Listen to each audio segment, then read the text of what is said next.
You are listening to the Necropolis podcast, which is brought to you by Jason from Goatcraft and Shelly from hatemeditations.com and Metal Legion magazine. Welcome to Necropolis. We are back in action today.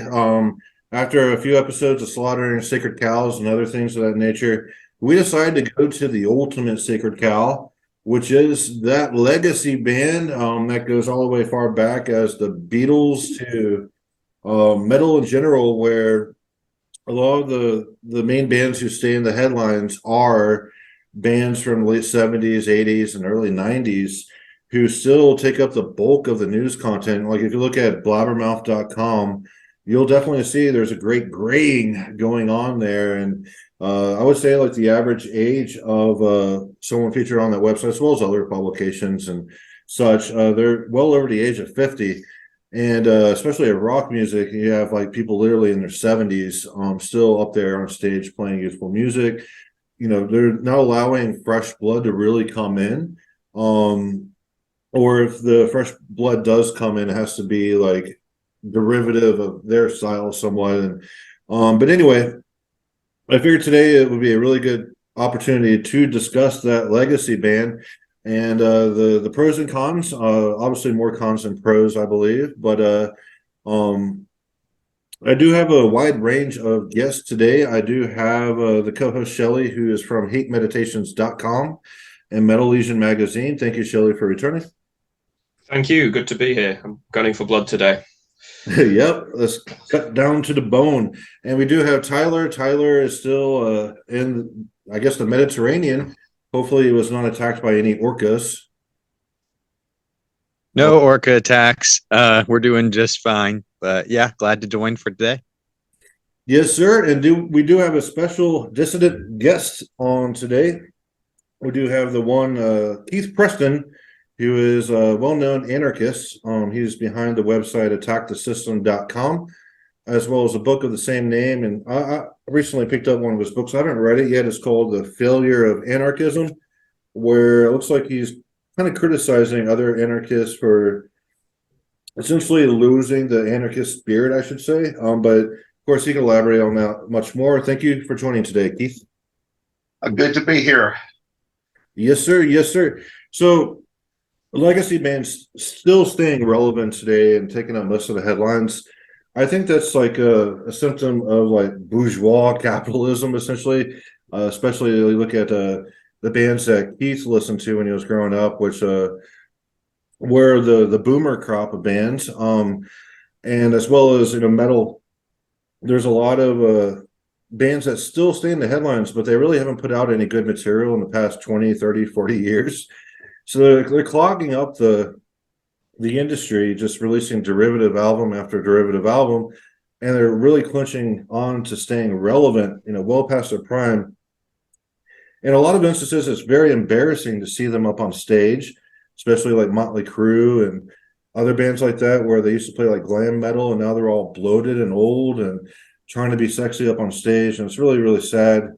And to an extent that, like Morbid Angel, they band from the 80s and early 90s, that was their peak. They're still touring around and they look like shells of their former selves. So Shelly, what are your thoughts on these legacy bands? Well, just general sort of thinking to sort of ease us into the topic. It's kind of like a big company where you've got lots of aging employees who are kind of holding out for retirement, and it means that no one else can advance up the ladder in terms of their career, and they can't recruit new people because you have all of these people in the late 50s, early 60s kind of clogging up the recruitment chain. That's a like really cold clinical way of putting it. But the problem with the legacy bands is we're not here to say, oh, they were never that good anyway. It's more the fact that they've had their time, and they've had their moment in the sun. And I appreciate the fact that as a younger fan, it has given me the opportunity to see some of these bands that I was too young or not born at the time that they were sort of at their prime. But at the same time, the joke's kind of wearing thin at this point. And not just in terms of them blocking the fact that of a younger bands can, take the stage and, take the reins, as it were. But also the fact it's not good for them. Some of them are too old to be traveling the world and doing what they do on stage. And you can start to see the cracks appearing. I mean, before we came on, we mentioned Ozzy Osbourne, who's a great example of this, but also the likes of Phil Collins. Genesis recently did a reunion tour, and he couldn't drum for most of the set. He had to get his son to do it because he's too old, and kind of seeing him on stage, it felt like just quite sad in a way. And the fact that the crowd is there kind of, I know that, they want to see their favorite bands and cheer them on and stuff, but at the same time, it's like, no, these people deserve a rest. They're getting on. They need to like sit down for a bit, like give them a break, and maybe you go home and sort of check out some new music. Like, I know that it sometimes feels like there's a lot of shit out there, but there is good new music being made. You just have to make the effort to go and find it. And we're still kind of haunted by the legacy of these huge names that are almost like as ubiquitous as brands like Coca-Cola or McDonald's at this point. So yeah, it's a two-way thing where the fans buy into it and kind of sustain it, but also, yeah, the bands and their representation, their labels or their PR people or whatever, they also kind of feed the flames as well of just making us repeat the same stuff over and over again. Oh, it's the anniversary of this album, it's the anniversary of this date, it's the anniversary of this tour, we'll do another one. And it never ends. Like Judas Priest, for example, seemed to have been on a 20-year long farewell tour, and it's like, I love Judas Priest, but stop you've done enough. Yeah, can you believe Covenant, though, by Morbid Angel is 30 years old this year? It's crazy to it's crazy to think. It's like, not only can that album drink, it has a mortgage. It has a 401k. So Keith, what are your general thoughts on these legacy bands clogging up the zeitgeist of society as a whole? Well, there's a lot of interesting things about that. I was born in the 60s, and not coincidentally, the music that I'm most familiar with is from roughly the mid 1960s, which is like the British Invasion, the Beatles and the Stones and all that, up through maybe the early to mid 90s, like the first wave of grunge bands, Nirvana and Alice in Chains, and then some of the alternative derived bands from that time period, like, Marilyn Manson or Nine Inch Nails or Rob Zombie.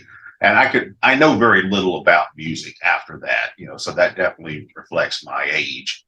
But I do think it's really interesting how all of these classic rock performers from the 60s and 70s and 80s are still out there in many instances, still trying to tour, to the point that some of them look like they don't have a breath left in them, and yet they're still trying to tour. Like I saw recently where Aerosmith is finally going to do their reunion tour. I mean, no, I guess it's their farewell tour, supposedly. And I saw a picture of those guys because I saw Aerosmith in concert a number of times in the 70s or 80s, somewhere in there. And, they're all about 75 now. And some of them look like they probably have to have someone hold their hand as they're walking up the steps to the stage so that they don't fall over and get a broken hip or something. I mean, it's pretty pitiful, I saw a video a while back of one of the last performances of Dusty Hill, who was the bass player in ZZ Top. And he was continuing to perform up until about 3 weeks before he died. And he was in such bad health, he was sitting on an amp playing his bass parts during the show. It's so some of these folks really do play until they're on their last breath. I know the one remaining original member of Lynyrd Skynyrd died recently, which was Gary Rosington, and they had him out there playing until up until about the day he died. I think it got to the point where he'd only come out for a few songs, and there was a substitute for the rest of the show. And what I think is going on behind all of this is that these bands, these legacy acts, are all brands. They're not bands, they're brands. And behind a lot of these groups, you have a lot of business interests that are still raking it in when it comes to these tours. For example, as I mentioned, Leonard Skinner, I know that some of the surviving estates of all of the deceased members, they're still making a ton of profit from having this what amounts to a tribute band go out there and tour as Leonard Skinner. And it seems to be a lot of these acts, that's really what's happening. And they're a brand, and whoever has ownership in them still is able to make a pretty good profit from these tours. I mean, there are some legacy acts that don't have any original members. And the way it works is that the rights to the brand name is owned by someone somewhere. It may be an original member who's retired. It may be the relatives of a deceased former member. It may be an ex-manager or somebody somewhere. But they'll actually put a band on the road under that band's name, and it's just a tribute band. One example is Blackfoot. Blackfoot doesn't have any original members, but one of the original members, Ricky Medlock, he actually owns it. So he puts a tribute band out on the road under the Blackfoot name, and he makes the profit as the owner of the company. And meanwhile, he's a member of the tribute band version of Leonard Skinner. And there's a lot of groups that function that way. So yeah, I mean, it's just become a brand, and it's a big industry. I mean, they make a lot of money doing that. For instance, there's near where I live, there's a theater that features a lot of these types of acts. And the interior of this place is not a club, it's a theater. It's like a movie theater in the interior. But virtually every act they feature at this place is either some 70-year-old former rock star or a tribute to some classic band. Like, I'm looking at the website for this place right now, and as far as stuff they have coming up, they have Dave Mason coming up. He was, I think, in one of the old versions of Fleetwood Mac from the 60s or something. They have a John Prine tribute band coming up. They have a Doors tribute band. They have a Meatloaf tribute coming up. They have a Motley Crue tribute. They have something about Motown. They have the Jefferson Starship. They're all probably 80-something now. These are the ones that are still alive. They're still out there. They've got a Journey tribute. They have a former member of the Police group, a Grateful Dead tribute, a Metallica tribute, a Def Leppard tribute. Jimmy Vaughn, who's the younger brother of Stevie Ray Vaughan, he's probably in his, I would guess, not older. There's another Journey tribute. There's a former lead singer of Queen's Right, a Johnny Cash tribute, a Rush tribute. These are the shows that are coming up in the next few months at this place. Roger McGuinn, he was in the Byrds, like way back in the mid 60s. Ronnie McDowell, he's an Elvis impersonator that's been around since Elvis was still alive. This is still a big business, and whoever's behind this on the business end is still making a lot of money. Would you say in like the next 5 to 10 years that all those projects and bands and tributes that you just mentioned would perhaps earn a better living if they toured around at nursing homes? Yeah, why not? Well, what's happening is that a lot of these groups are dying off, or the members are too old to perform anymore, they're actually putting together these licensed tribute bands. Like, there's a version of that for the Allman Brothers now. It's basically a bunch of younger people playing the Allman Brothers music, and they even changed some of the arrangements of the music to make it sound more contemporary. But apparently, it's actually owned by the estates of Greg Allman died, and Dwayne Allman died decades ago. So whoever still owns the rights to the Allman Brothers band brand name, they've got this official tribute that's out there, pretending to be the Allman Brothers, essentially. Well, Kiss said that. Kiss said, I think they're supposedly doing their last tour this year, but they've even talked about having an all-new version of Kiss and putting that out as the official Kiss, all, a new generation of younger members. That is freaking frightening. Just to kind of imagine, Kiss, but not Kiss members at all, just a brand, like you said. And it's kind of scary to think about, we had mentioned Napalm Death doesn't have any original members anymore. Napalm Death was getting going in the 80s and 90s and got really big, but I'm kind of imagining them too. It's like eventually the members that are in the band now, they may be replaced by other members, and Napalm Death could be one of those bands that just keeps on going for a few hundred years, playing protest leftist music. So it's kind of scary. Tyler, what are your thoughts on what was just discussed? So yeah, what Keith had to say was really interesting. That was all stuff that I learned for the first time when reading about the dispute with Mick Mars with Motley Crue, because the manner in which they were discussing that dispute, it really sounded more like Motley Crue was a brand or an estate than it was a band. They talked about like rights and everything, and it was really interesting to hear them discuss that. Hey, I actually, can somebody else take over for me real quick? I need to step away for a moment. Yeah, no problem. Shelley, do you have any retorts to what was just mentioned? Yeah, I mean, I think the way to understand it as brands is actually really important here, because it's not just about like people experiencing the music in a certain way. It's all about what's the official version, and as Keith said, you get like official quote unquote tributes and stuff. And the apex of this for me was after the death of Ronnie James Dio, when they organized a tour with his hologram, and that was like a weird concoction of um, immersive like theater experience. Say if you went to go to the cinema and watch like a recording of a live rock show or whatever, plus the band itself, who I'm assuming was part, at least some of the members were parts of Ronnie James Dio's actual band, and then this weird sort of ghostly hologram of the guy himself, who wasn't long dead at the time as well. And that kind of as a symbol of what we're discussing, you couldn't have kind of put it more perfectly, as like even after these people's deaths, if it's not some new members that are kind of officially recruited by whoever owns the band, but also you can just create holograms. And I think, not that this is a rock act, but I think ABBA did a very similar thing.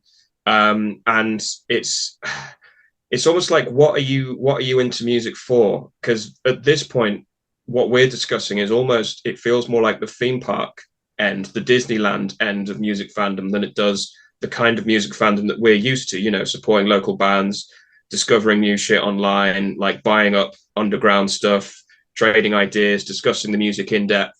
These are people that just want to go for an experience, for an outing, for a day trip to Disneyland to experience the Kiss show or the Black Sabbath show or the Dio show. And that is just a complete anathema to the way that I understand like how I exercise my fan of like, serious music, or how I try to exercise it anyway. It's just completely alien to the way that I would want to express my fandom for what I think is interesting and exciting music. But I'll hand back to Tyler now, because I think you're ready to chime in.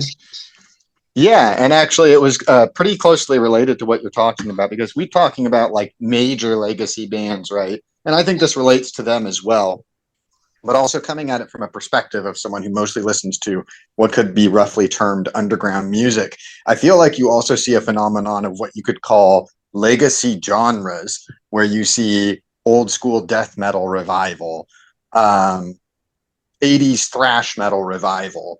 And the question that I had is that, Shelley, you mentioned at the beginning of the podcast, and I would like to hear Keith's thoughts on this too, because I think it relates also to the major bands, about how there's plenty of new music out there to check out. And I'm not contesting that in the least. I found several new bands over the past couple of years that I thought were pretty good,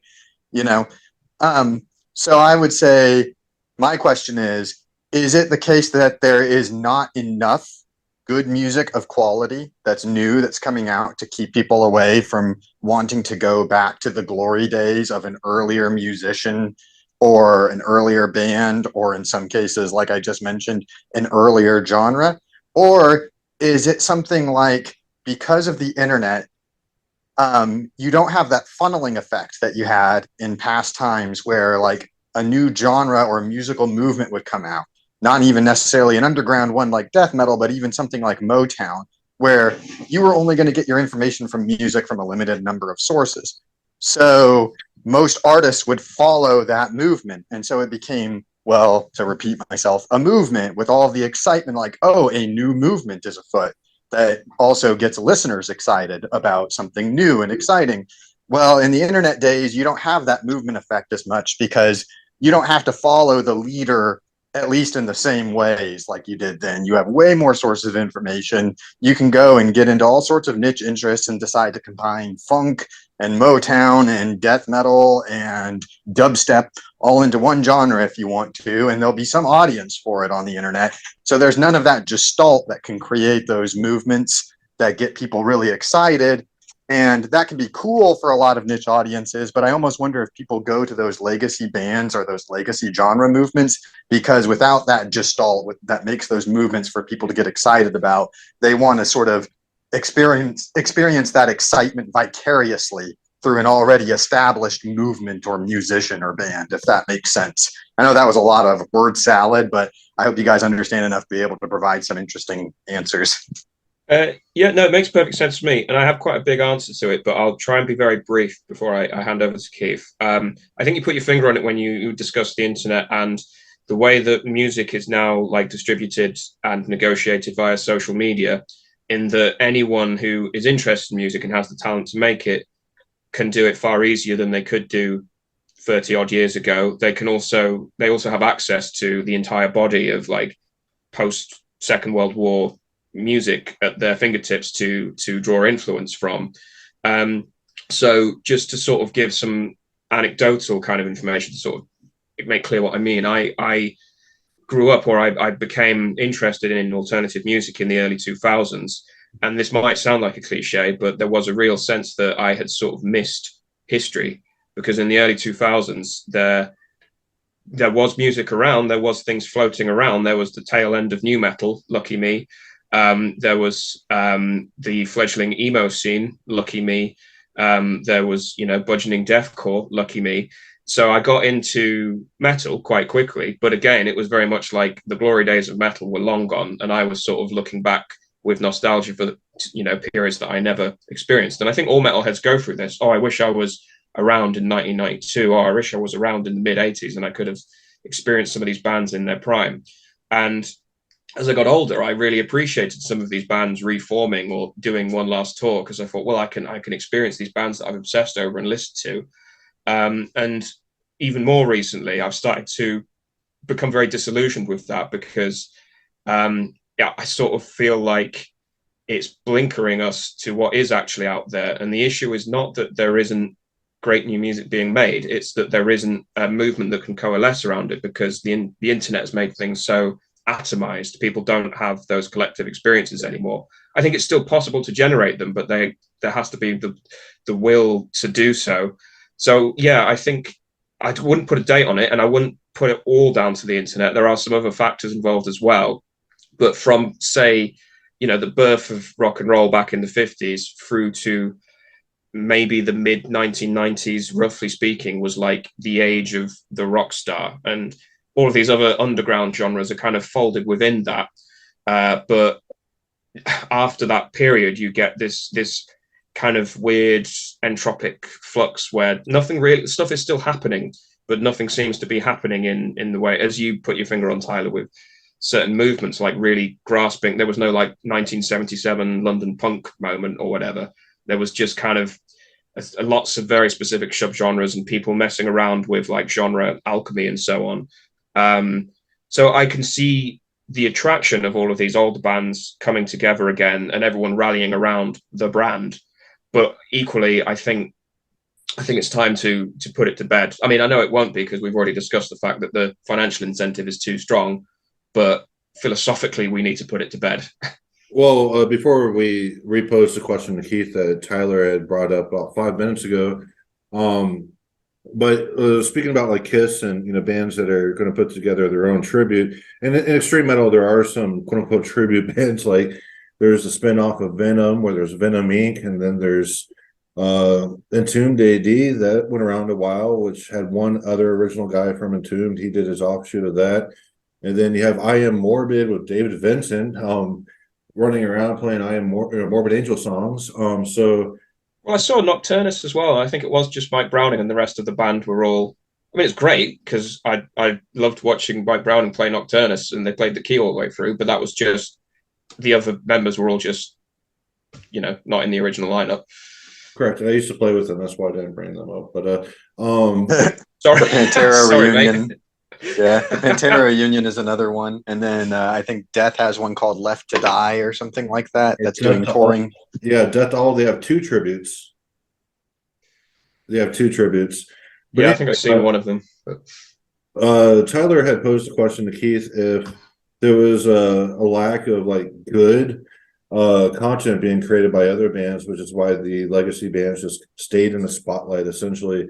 Keith, did you see anything like that happening where there was like the established bands which stayed in the spotlight and other bands just weren't putting out as good of a material? That's why they never got as big.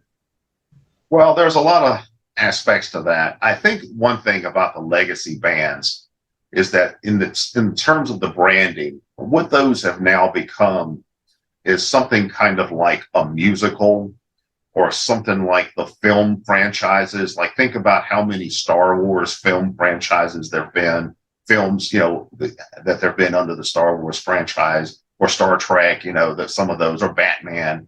Or think about the musicals that keep getting performed over and over again, with totally different cast, something like West Side Story or Hair, or some of the Andrew Lloyd Webber stuff that's considered classic, that they still perform, even though people who were the original versions may be deceased by now.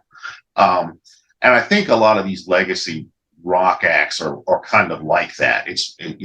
They're more like these franchises that you see in film or in musicals. As an example, a few years ago, I was talking to a young woman in her early 20s who said Journey was one of her favorite bands. And I'm like, well, the original singer from Journey hasn't performed with them for over 30 years. And she's like, oh, yeah, but the new guy's good, though. He sounds just like them. Like, it didn't matter to her, I was talking to someone else about that same age once who said that one of their favorite bands was Foreigner. And I'm like, those guys are all just replacements. There's only one guy who's still around, and from the original. He's only with them some of the time, and they were like, "Oh yeah, that guy is so old. Yeah, he's only there sometime because he's 80 or something." But again, it was the brand that mattered to them. It wasn't the performers. And so I think that's the appeal that a lot of this legacy rock stuff has to younger people. I think it's more just the brand. They don't care about who was in the original. But as far as the why these groups continue to endure as opposed to something new coming along and replacing them, I think a lot of it has to do with the structure of the music business and the way the structure of the music business has changed over time. Because back in the 60s and 70s and even into the 80s, to get a recording contract on a major label, you had to be good. I mean, in the sense that you had already developed your craft as an act in clubs and bars and stuff like that before you got a recording contract. And then only what record companies, A&R guys, thought were the best got recording contracts in the first place. And then they would try to nurture an artist. Whereas if the first album didn't do that well, they'd say, okay, let's do another album and see how that goes. And usually they give it a few albums to see how well the artist developed and whether the artist started to develop a following. And now they don't do that. Now it's basically really you don't even have a music industry anymore because the way bands make their money today is through touring and through merch and through things like live streaming and internet downloads. So you don't really have the big record companies anymore that put a lot of money into developing and cultivating artists over time. Like I know a band that I used to be into back in the late 70s that few people today have ever heard of was a band called Angel. and they were kind of a glam rock band that was on the same label as Kiss, but they were kind of like the good guy Kiss. They dressed all in white and that kind of stuff, whereas Kiss had this darker leather image, at least early on before they became a cartoon band. But Angel, in their live productions, they would actually have holograms where it made it look like the band is disappearing on stage, and the record companies would put money into bands and tours and stuff like that because that's how they were selling the band. Nowadays, you don't really have that kind of support for new acts. And plus with the internet, it's more of a case of, like you can go on YouTube today and find a group of 17-year-old Korean kids doing covers of classic rock songs that just blow away the original versions. I've seen videos on YouTube of some, young woman who looks to be about 25 and, she's sitting there in a bikini playing Led Zeppelin and just blowing away Jimmy Page, and it's obviously that's her grift or whatever. That's how she's making money on YouTube. So I think the structure of the business is a big part of that. You don't really have anybody out there that has a business incentive to cultivate and nurture new acts. Even when a new act would get signed, like even as late as as early as the 90s, the late 90s, if you had a new band that got signed to a record label, if their first album didn't take off, they drop them and then they go on to somebody else. No effort to really cultivate artists. And that seems to be where it is now. You don't really even have a music industry. If you go to a rock festival today, the average age of the headline performers is probably something like 60 something, you do have some younger bands that are kind of like a throwback to some of the older rock style. You've got Greta Van Fleet, for example. That's one example. But there used to be a group called Wolf Mother that was kind of in that genre. But so I think a lot of it just has to do with changes in the business, the way the business is set up. The internet really changed the music business. It basically put the record companies out of business. Well, there still are record labels, and record labels, especially in extreme metal, still really exist. There's Metal Blade, Century Media, Napalm Records, Using on This, et cetera, where there is a label boss who dictates what comes out on his label, and what is coming out on those labels is what is profitable, which means that is derivative of other bands that came before. So it's, in the 90s and 80s when extreme metal was big, but it's more processed nowadays. It's more processed, and the songs are actually in a rock format where there's a verse, chorus, et cetera, et cetera. The other day I was listening just out of curiosity on Spotify with a DJ on there, just giving me random things to check out. And it gave me the new Bloodbath. And I listened to his Bloodbath song. I'm like, this is literally a rock song, the way it's formatted with these choruses. The chorus repeats 3 times. Like it's reintroduced twice. And that's how rock songs are kind of developed, where there's the standard format of verse chorus. And that's kind of been assimilated in these bigger extreme metal bands. But in doing that, it's more akin to rock music than it's a metal. And that was a deliberate decision of them wanting to be more commercial. And when you look at that, in extreme metal's case, all the best, this is an extreme metal podcast where we've gone in depth on this topic quite a bit. The best extreme metal usually happened when it wasn't on a major record label or anything like that. Yes, Covenant did come out on a big label. That was probably a fluke more than anything else. It was probably a record label seeing how popular death metal become and put out a death metal album that performed really well. But after that, there was a downward trajectory where the labels, like the major labels, ditched that. But even today, there's Metal Blade, who has, Cannibal Corpse, and they're salaried. They're salaried from the label. So in addition to, making money from merch and touring, that record label is paying them salaries every year just to keep them on that label.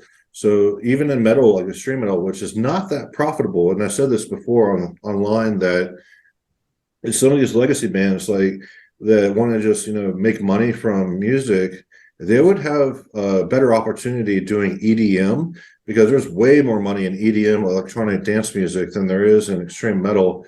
But to kind of get back to the industry is still there in extreme metal, and there are label heads who dictate everything. And yes, there's an issue with profits nowadays, especially with physical media dying out, but those labels still exist, and they're still bringing in revenue from Bandcamp and Spotify, et cetera, et cetera. But I believe for metal to regain its gravitas and its viciousness, that really needs to be back into the Wild West, away from the record labels, away from the commercialization of it, where we cast all these bands like Bloodbath who create rock structured metal songs, and just get into like the bands that are really developing their own style and their own narrative structure instead of just keeping it safe and what's profitable. Shelley, do you have any thoughts on that? Well, I believe Tyler wanted to chime in, but I do have some thoughts, so I'll come next. Yeah, I was just going to recount my experience with like underground record metal record labels, because I'm sure it's a different case with things like Metal Blade. But as far as like the newer record labels, metal record labels that are underground, that are fairly big for where they are in the metal scene, I should say. Maybe not anything compared to Metal Blade, but big for where they are in the metal scene. I'm talking about like Everlasting Spew and Sentient Ruin. Sorry to drop names. I'm not even really saying anything that critical of them. I don't actually know if this is the way they operate. There's other smaller record labels that are comparable that operate this way. I know for a fact. They don't do contracts really at all anymore. A lot of them, like one of my best friends recorded a solo like death doom metal project, and he went shopping around for record labels, sent out the demo to some record labels saying, "Hey, would you like to release this?" And basically, when he finally got offers, this is the way it was explained to him. Our social media presence has more weight than yours because nobody knows who you are, but a lot of people know who we are from albums that we've released that various groups have liked. So basically, the benefit of being released on with your album listed on our roster, which is pretty much all that's going to happen through us releasing your record, so to speak, releasing your record, is that more people will see it than if you try to advertise it on your own. So we will want to make some profit off of that by printing some physical media like CDs or tape cassettes or what have you. And basically, we're going to run about 500 of them. We're going to sell about 400 of them or 450 or whatever, and we're going to give you like 50 to 100 that you can keep, no charge. You don't have to pay for them, and you can sell them through your own means, or you can give them away or whatever the hell it is you want to do with them.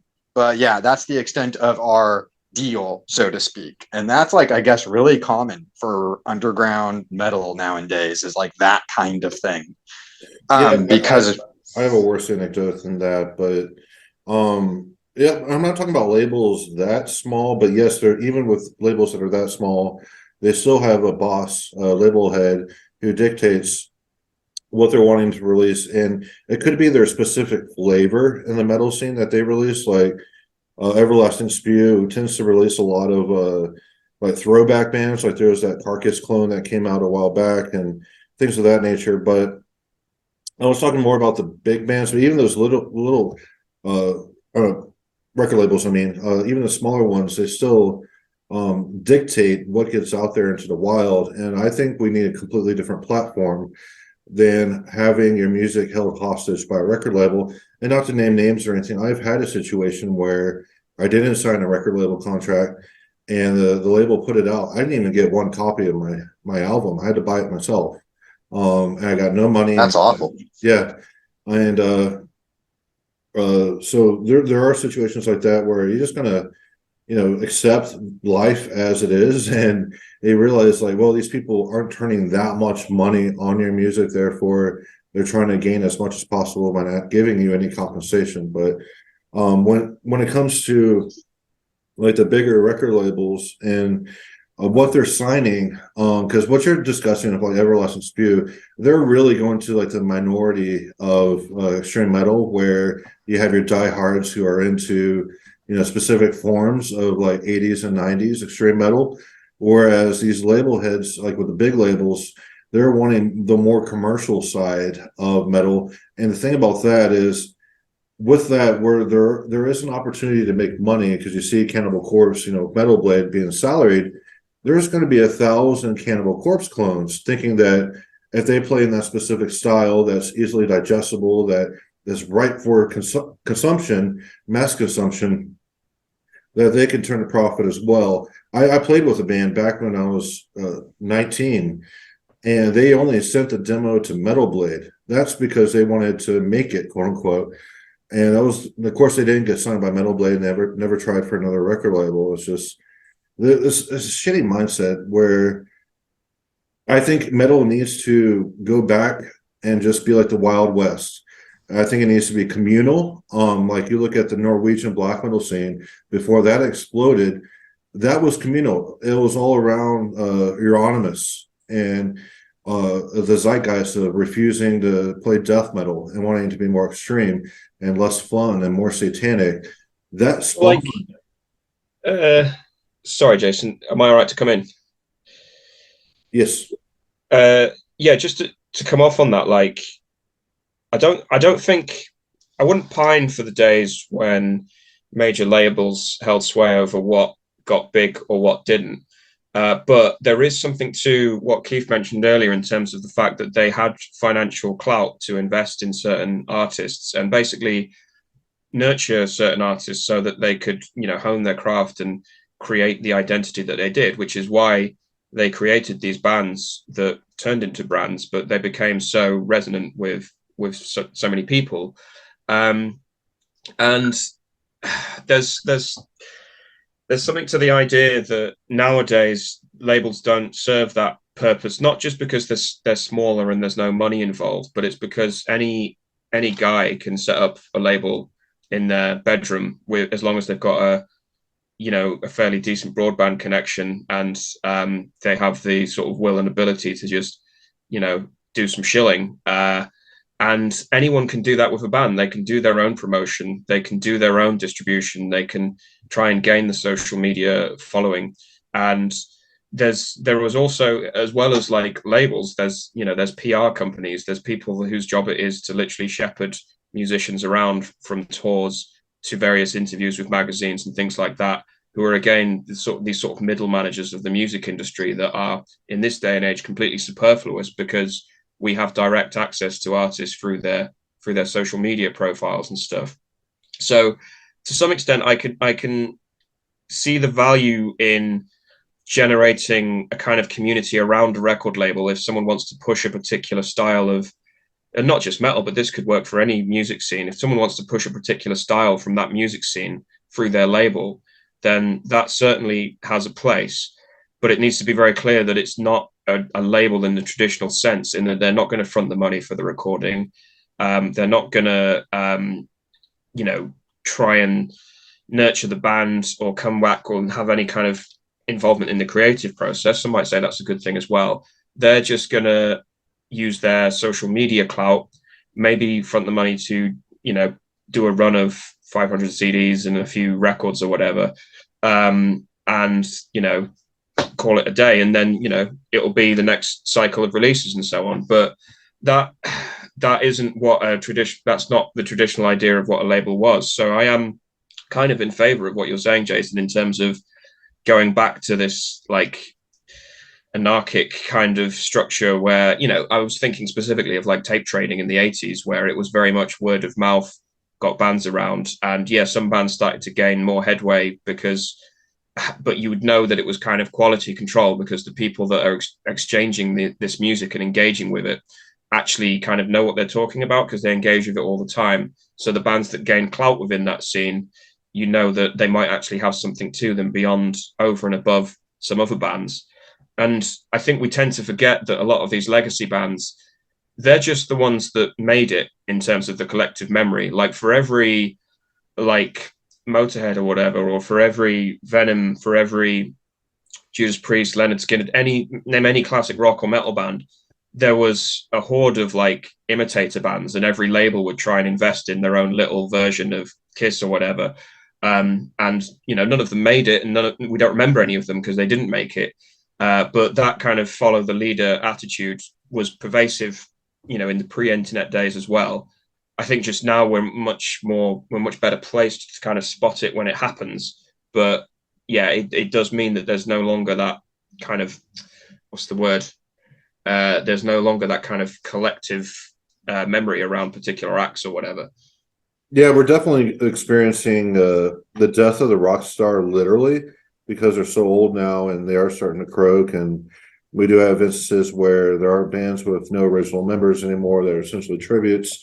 And, with that, over time, those tribute bands are not going to endure as well as the original band did. Keith, where do you see, I know you've been kind of disconnected from the music scene since the 90s. Just like in theory, like in the abstract, where do you see like I know you're an anarchist where you're against, like, your website's called Attack the System, to say it bluntly and crassly. Do you want to attack the music industry and just let it just be a complete Wild West where, all these, many different musical communities have their own little microcosm, and then they support each other within those microcosms, and eventually something worthwhile may come of it. Like the Norwegian black metal seems a very, very good example of that, Keith. Yeah, well, when the Wild West model is how the rock music industry really developed. If you go back and you look at how the industry developed in the 60s and 70s, that's how it was. In the 60s, a lot of concert promoters were basically drug dealers. In the 70s, a lot of the record labels were basically just one big party. Here's an illustration of what I mean. There's a movie that came out recently called Spinning Gold, and it's the story of Neil Bogart, who was the president of Casablanca Records in the 70s. And Casablanca was the largest independent label in the 70s. And the first act that they ever signed was Kiss. And they also were the ones that discovered Donna Summer, the Village People, a number of big disco acts. And they also had Gladys Knight and the Pimps and the Isley Brothers, some soul type of acts on their label at one point. So Casablanca was a very successful, some of the biggest artists of the 70s on the label. But the movie is really interesting because it's written by Neil Bogart's son, and he tells the story of Casablanca. They had a very shoot from the hip type of approach to business. They were constantly struggling financially because they were over investing, from a point of view of financial frugality. They were over investing in particular acts. Like Kiss operated at a loss for several years before they ever turned a profit on any of their albums and that kind of thing. And you had record companies and management companies and promoters and just the business generally back in those days that were willing to do things like that. You saw that to some degree with punk, like in the 80s, the independent labels, the punk-oriented independent labels started to develop because the major labels didn't want anything to do with punk because punk didn't sell, you didn't get gold albums from punk. So the punk scene would create their own record labels. And then out of that came the post-punk and alternative and all that kind of stuff. And that's really how the whole grunge explosion and then the alternative rock explosion started in the 90s, because a lot of that stuff got started in the 80s. In fact, a lot of those bands that got to be big name bands in the 90s actually had their start in the 80s being on independent labels and stuff like that. Groups like Nirvana, Soundgarden, Jane's Addiction, that kind of stuff. So in the 80s, the punk and alternative scene was sort of continuing what the classic rock had been doing in the 60s and 70s. So that, I think, the benefit of that model, I think, is that it encouraged a lot of innovation and experimentation and stuff like that. Whereas corporate rock was always just about playing it safe. Well, can we get a hit from this? No, okay, we'll forget it. Or that we turn a decent profit margin on this artist's last album. No, we'll then drop them. I think that really, to have a good music scene, you've got to have that kind of business model. You've got to have this kind of Wild West business model. because you've got to be able to nurture different approaches and see what takes off, see what becomes popular. And I don't really see a lot of that today. I mean, I don't know much about the music business as it is today, but from what I can tell, it's just about these singers that, they just want to be able to do a live stream that's going to draw, 3 million views or something like that. You don't really have popular rock acts today, except for these legacy groups that do these, tours for boomers and Gen Xers, like who are your big pop music superstars now? I mean, you've got this country pop stuff, which really isn't even country, you've got the female singers like Taylor Swift and all that stuff. It's mainly like rap and hip hop. That's really and you've got, I was going to say rap and hip hop. So those are really the big styles now, and rock hasn't really been that big of a thing for about 20 years. Well, I'm sorry to interrupt, but this is a rather depressing thought. I think the last big rock genre or the rock movement was new metal, and that kind of died a death in the early 2000s. I think after that, you're right, like hip hop and R&B has been the real money maker in terms of the music industry. Even in those kind of genres, though, like more recently, you don't see big names in hip hop and rap like you did back in the early 2000s. Like you don't have 50 Cent's name blared all over the place, or Usher's name blared all over the place. It's like 15 weird names that you've never heard of who have released like the singles for this year, and then next year nobody remembers those 15 names and there's a new 15 names. Yeah, I mean, I don't keep tabs on rap enough to kind of comment on that, but I mean, part of me also wants to say the way that music is digested is changing as well, in that we talk about like the infrastructure in terms of record companies, but basically being businesses. And back in the day, they had enough money and enough clout to maybe take a punt on something that they weren't necessarily sure was going to work. But that's kind of like any kind of business speculation. You invest some cash and see where it takes you. And as Keith mentioned as well, a lot of it was linked to organized crime as well. Like if you look at the story behind Black Sabbath's like run of classic albums, that was like dogged by issues with gangs in London and the connections that their PR and manager guys had. But let me say, that was the norm in the industry back then.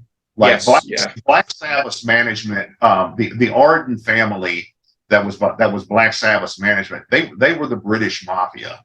That was true. I was just talking about Casablanca of Neil Bogart. Neil Bogart was up to his eyebrows in debt to the mob, to the point that they tried to put a hit on him at one point. I mean, there was a ton of organized crime involved in the music industry, and that's what gave it this Wild West flavor, in addition to the drugs and sex and rock and roll and all that. So but that's what it takes to develop something that's going to be unique and original, where it's not just completely corporatized. Like I'm looking at this. I'm looking at this thing on the internet right now that lists the top 20 tours of last year, 2022.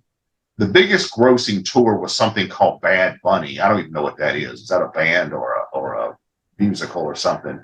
But the number 2 is Elton John, Ed Sheeran, Harry Styles, Coldplay, the Rolling Stones, Red Hot Chili Pepper, Def Leppard and Motley Crue, Kenny Chesney, a few other things. Lady Gaga is on here, Paul McCartney, Billie Eilish, the Eagles, Guns N' Roses, Justin Bieber, and My Chemical Romance. I mean, at least half of these are legacy acts. It's maybe more than that. Maybe you could almost make an argument. Yeah, you could almost make an argument that almost all of them are legacy acts.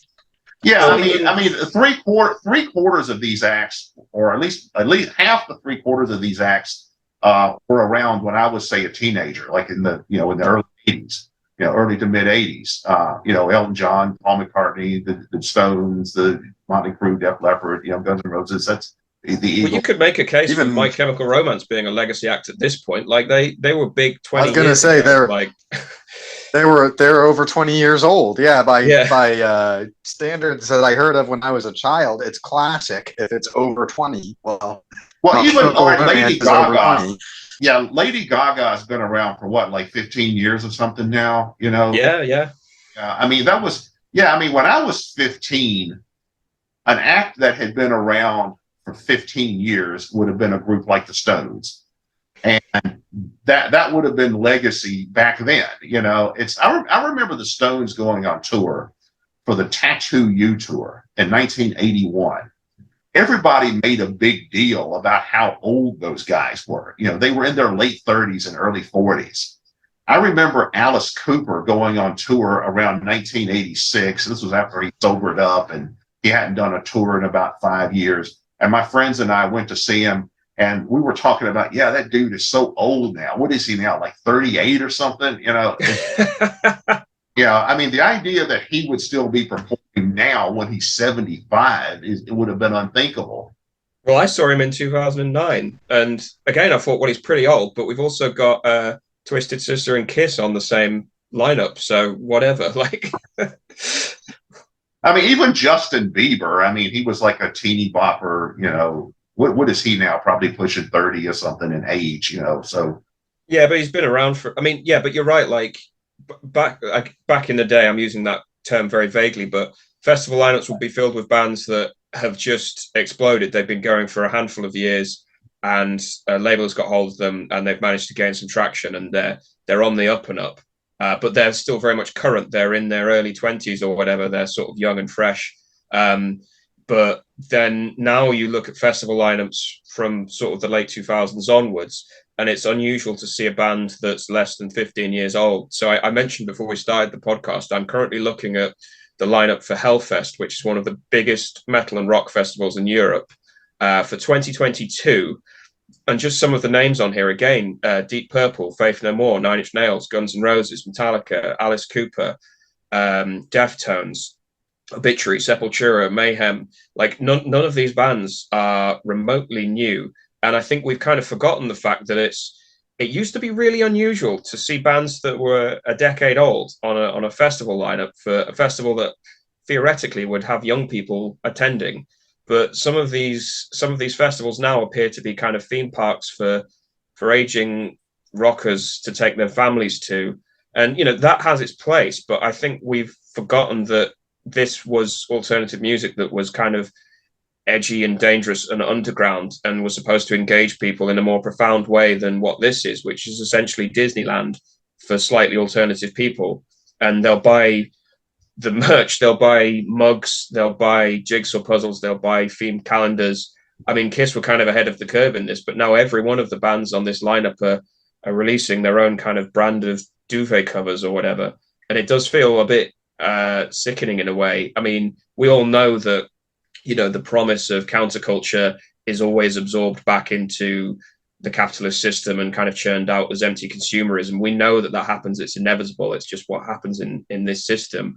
But the nakedness of this display is sometimes a little bit obscene to my eyes. Well, you know, I used to go to rock concerts in the 70s and 80s, and it was basically a party. I mean, it was a free flow of weed and beer and, you know, people tripping on acid and all kinds of stuff like that. And it was rare you saw anybody over age 25 at a concert, unless it was like you know, maybe in the 80s, if you went to a Jefferson Airplane reunion or something, you might see some 40-year-olds. But now you go to a rock concert and the average age is about 40 something. You know, it's like you see families and elderly people and little kids. You know, a few months ago, I went to see Ace Frehley do one of his solo shows, and the average age of the audience, I guess, was probably about 58. You know, it was. I saw Wasp about 6 months ago in a club. Same thing. I'd say the average age there was about 45. I mean, they were the 13-year-olds of 1984. You know, it's yeah, and yeah, that's what rock is now. It's more like when I was a kid, country music shows were like that. If you went to a country music show, it was basically an all ages, you know, everybody from kids to elderly people. That's what rock is now. Yeah, I mean, the classic one Yeah, to me is I think that. Go on, Shelley, I'm sorry. I was just. I mean, it's a point that I kind of brought up earlier. I was just saying. I think that with young music shows or festivals that are like mostly consisting of like a younger audience with not so much legacy bands. It's mostly niche movements that you're going to see doing that. And I think that a lot of the times they're a lot more localized nowadays. You'll have a lot of young people talking about like, oh yeah, or the Wichita hardcore scene, the deathcore scene, or it's like a local thing that they organize on a local level with like mostly local bands or bands within like the area of a few states or whatever your geographical divisions of where you live. And it's like really niche, it's like, oh, we're the fourth big scene of this, we'll play with the band. Sometimes like they'll kind of overlap a little bit. But I think that's what more of the young people, and I don't know if also the internet has something to do with that, like atomizing genres and scenes and stuff. But it's become, in a way, even in the underground, more like a market kind of thing. Like, what kind of flavor is my flavor? All right, I pick that flavor, look it up. If I live in a big city, there's probably a scene for it that plays at some of these weird underground venues, or maybe in somebody's basement. I'll go to those shows because that's the kind of flavor I like. Yeah, I think that's a really good point, actually, because on the one hand, I really favor the localization of music, because it means that you do get distinctive styles, and you get some really kind of distinctive you get some difference in music. It breaks away from the homogenization of rock, where it is just everyone playing the same style or whatever. And that kind of brings it back to how I see the glory days of like extreme metal in the late 80s, early 90s. The different scenes around the world had very distinctive styles, and you could tell them apart by that. But I do kind of see a point in that sometimes feeds into treating music more as a vibe than it is actually going to experience the music that you might find profound in some way. Like, for instance, like, I think you made a really good point earlier on, Tyler, when you mentioned that there are not just legacy bands, but there are legacy genres as well. And Jason and I have talked to death about old school death metal, for instance, but you do get that with pizza thrash and like old school black metal and black and thrash, or the heavy metal revival, or ironically the revival of the new wave of British heavy metal, and so on. And it is something I don't mind pissing off a few labels if I'm on their mailing list. They probably won't even notice that I'm on there, but whenever I see a promo for a new album and the promo text says it brings back the glory days of XYZ, I just immediately want to delete it, because I'm like, I don't want to be sent brand new music that brings back the glory days of 30 plus years ago. I want to hear new music. It's fine if it references this stuff, but unless they explicitly want to celebrate the fact that they are trying something new, they're trying to create their own identity, and not just trying to sound exactly like Morbid Visions or trying to sound exactly like early Slayer, then why are you even bothering? I will just listen to early Slayer. And it's just the number of promos you receive. If you move in that world and you make a point of trying to discover new music in your spare time, and the amount of it that tries to capitalize on revivalism, on retroism, on nostalgia is almost obscene in a way. But to go back to the point around local scenes as well, it almost feels like the bigger acts that we're talking about, the ones that have the actual pull and can fill out arenas and stuff, that almost feels like a completely different world to the underground rock scenes that are happening. Like, there's one in where I live in Leeds in Yorkshire as well, that centers around one or two venues, and you've got some really interesting kind of death and thrash bands happening. And we sometimes trade bands with London, and they'll do a little kind of sharing support slots and so on.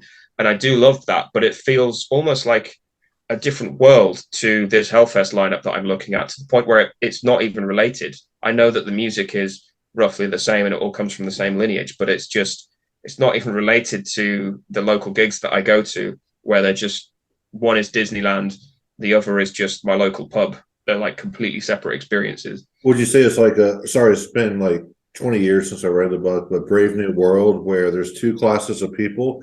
There's one that, lives a very nice lifestyle and constant distractions, but there's this whole other like underworld that goes on beneath that. Would you compare it to like something like that? I think that's a fair analogy. I don't want to kind of romanticize the local scenes too much, because Tyler's right to point out that they do still attempt to engage in the same kind of branding. It's almost like aspirational in a way, and I don't begrudge bands for trying to find a following or trying to tap into something that resonates with people at all. We're all playing the same game here, but they do also feed into, like, they aspire to become one of these legacy bands, and it almost makes me like question what's the purpose of it all. Yeah, I've seen it in the local scene here in Texas where you blatantly see like bands simulate like sellout aspects of other bands to try to make it, and I can't stand it. And it's something that it's like you want to support the local scene, but you see them, essentially eating shit, because if you eat shit long enough, you'll eventually like its taste. So, the way I want to end this episode today is kind of discussing, and we kind of talked a little bit about it, like what is the future of, rock, extreme metal, and other extreme forms of music. I just want to kind of end this episode on that topic about possibilities where it can go. I know I mentioned a more communal side, where you do kind of just like fuck record labels and just do your own thing, and eventually, create communities around that. If enough people did it, they would create their own communities, and they would be splintered. All these various different communities that might be in conflict with one another, but that is what communal is. Where you have people with shared values and principles in one area, and another area you have really different people, different values and all that. And which is kind of why I wanted to bring Keith on the episode today, because I believe that's kind of like a surface level interpretation of like an anarchist type of system. So I'll start it with Keith. Like, do you think like an anarchist model? We spoke a little bit about the Wild West, but just like an anarchist model would be good for music as a whole, like an anti-capitalist business model.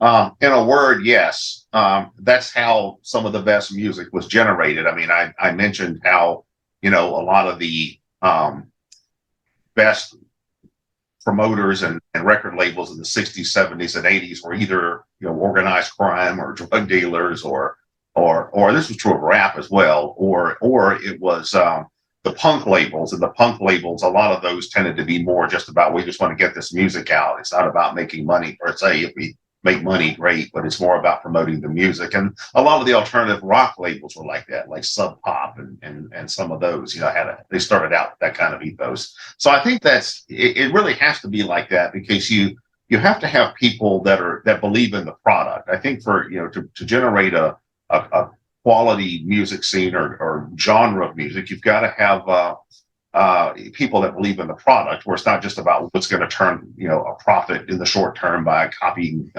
whatever's trendy at the moment. So yeah, I mean, that ethos I think has to be there. Very cool. Shelley, any thoughts on that? Kind of like what we were talking a little bit about Dungeon Synth being communal, but not as geeky and lame as Dungeon Synth. Yeah, with actually good music. I do agree. I'm going to end on a slightly pithy, maybe controversial point, so apologies for that. But I think stepping away from the economic side of it, and the kind of the macro, structures that we've kind of been discussing, and how the music industry plays out, I'm going to say that I think we need to end the deification of the rock star as well, because the last 10 years, probably more, has been dogged by scandal after scandal of, this rock star, they've been alleged to do this like heinous act, or this rock star, it's loads of people have come out saying they did something terrible or whatever, and that keeps happening. And when it does, we do the usual kind of song and dance of fans trying to like distance themselves from it, and the rock stars doing the sort of apology, non-apology, people questioning whether the allegations are true, and none of it's dignified, none of it's pretty.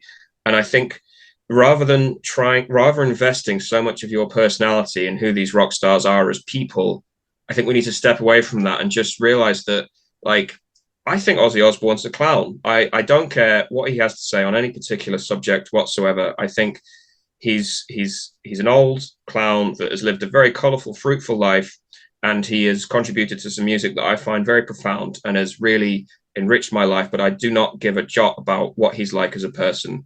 And I think people get too invested in some of these personalities, and by extension, the brands that we've been discussing, to the point where they get deified and it gets very, very unhealthy. And when they do inevitably not live up to those weird expectations that we place on the rock star, people get upset. And all the while, whatever particular crime they've done kind of gets lost in the meat churner of media hype and whatever.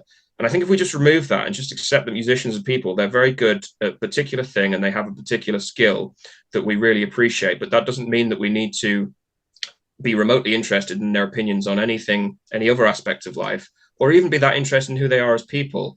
I think if we moved away from that, we would have a much healthier relationship with the music that we enjoy in our lives, and maybe would be able to analyze it in a slightly more objective and less, at times, sycophantic way as well.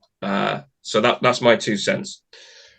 Yeah, the deification of rock stars and metal stars, whatever you want to call it, has definitely granted these legacy bands welcome past their prime, I should say. I mean, I personally do not view any of these bands as being welcome in the current zeitgeist of society as a whole, because they haven't released good music in decades. Even Morbid Angel. I wish Morbid Angel would say, hey, we're retired. We've had our ups and downs and we're done. It's really sad to see Trey, still touring, and now he's like a drunken mess, and he probably has disorder. Like he had to be carried off stage. You shared that video, and that was again another example of like he's too old to be doing this now. And Morbid Angel are one of the younger bands that we've been discussing. So he's approaching 60, yeah. The technicality of the solos that he plays is on, par with like Van Halen. So there's a lot of technicality that goes into playing. If he's doing it while drunk and on a daily basis, that's going to catch up with him. But I do like, especially when I've met a lot of personal people that I respected when I was a kid, because I came into death metal in 1995, 1996, when I was still a kid before I hit puberty. And I've had the opportunity to meet a lot of these musicians.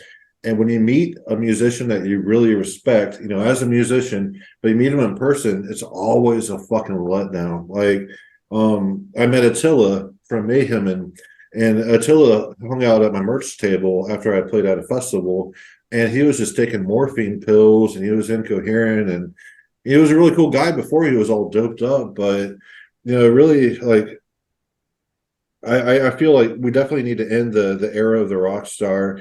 Ozzy Osbourne's a great example because he had a fucking reality TV show. So did Gene Simmons.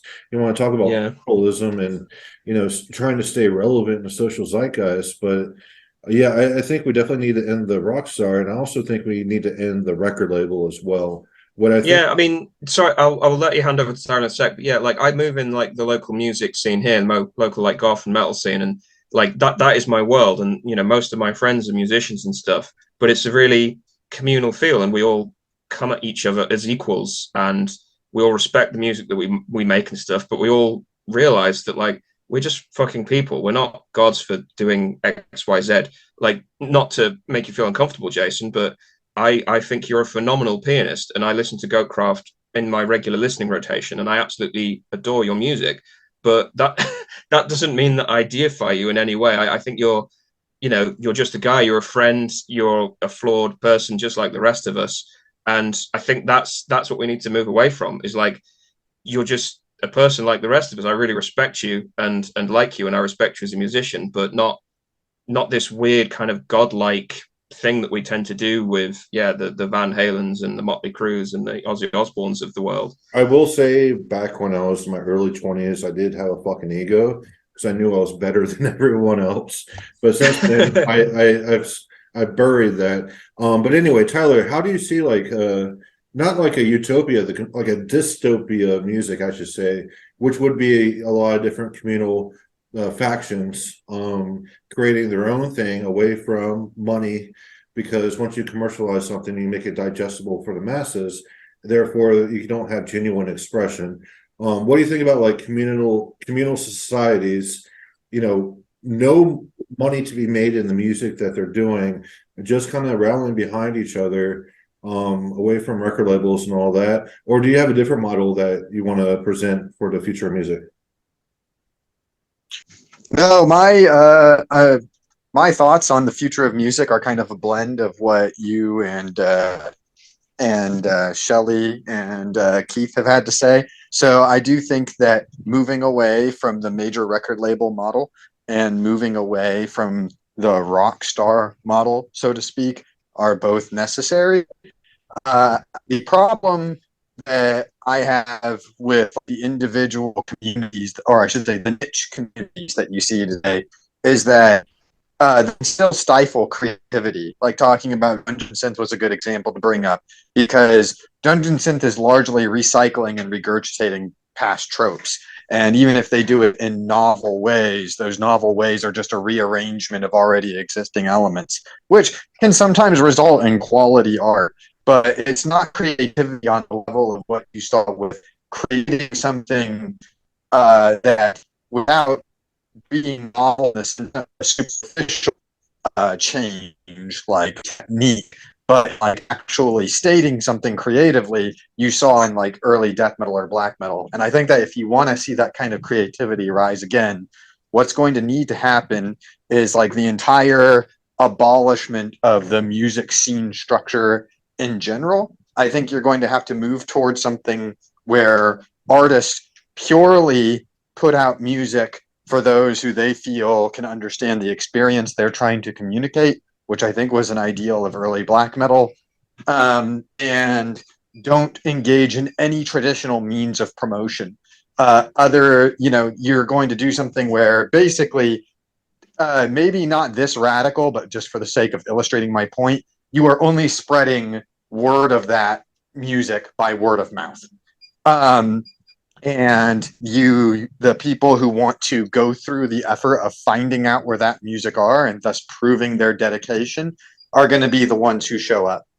And maybe there's some form of loose record label or promotion in the sense of like somebody has enough money to print that musician's work on tapes for the dedicated few who want to have a tape copy. But other than that, there is no, like I said, traditional promotion over YouTube or Facebook or Spotify. If you're aiming to do that, no matter how underground you claim to be, you've already given, at least on some level, to the desire to boost your presence, right?